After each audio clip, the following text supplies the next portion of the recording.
In today's video, I'm going to teach you how to schedule or delay the delivery of emails in Microsoft Outlook. This is a handy feature to know if you need to draft emails ahead of time, but want them sent at a specific moment in the future. Perhaps you're dealing with different time zones, planning ahead for business needs, or simply trying to manage your email sends more strategically. Whatever the reason may be, Outlook has a simple way to manage this task, and I'm here to guide you through it. To kick things off, you'll want to begin like you normally would by creating a new email message in Outlook. This is your starting point for accessing the scheduling features. As you compose your email, fill in all the usual information, recipient, subject line, and your message content. Now, typically, once you've composed your message, the next step would be to hit that Send button.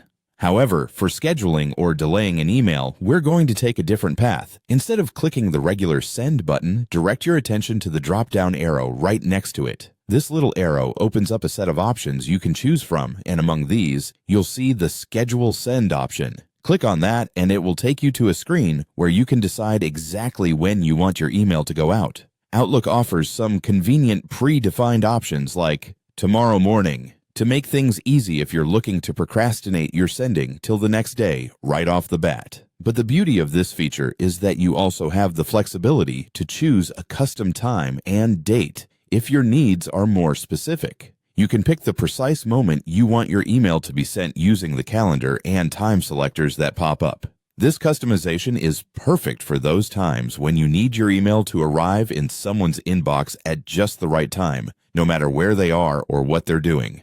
Once you're satisfied with your selected schedule, go ahead and click Send. Now, instead of immediately shooting off to your recipient, your draft will be safely held in your drafts folder until your chosen delivery time arrives. This is a fantastic way to set emails in advance and let Outlook do the rest. Remember, while it sits in the drafts folder, you can still make edits if you change your mind or need to add a little more detail to what you've written before the time comes. And there you have it. A simple and effective way to manage when your emails get delivered using Microsoft Outlook. This little trick will undoubtedly help you become more efficient in your email communications, making sure your messages are perfectly timed to meet your needs.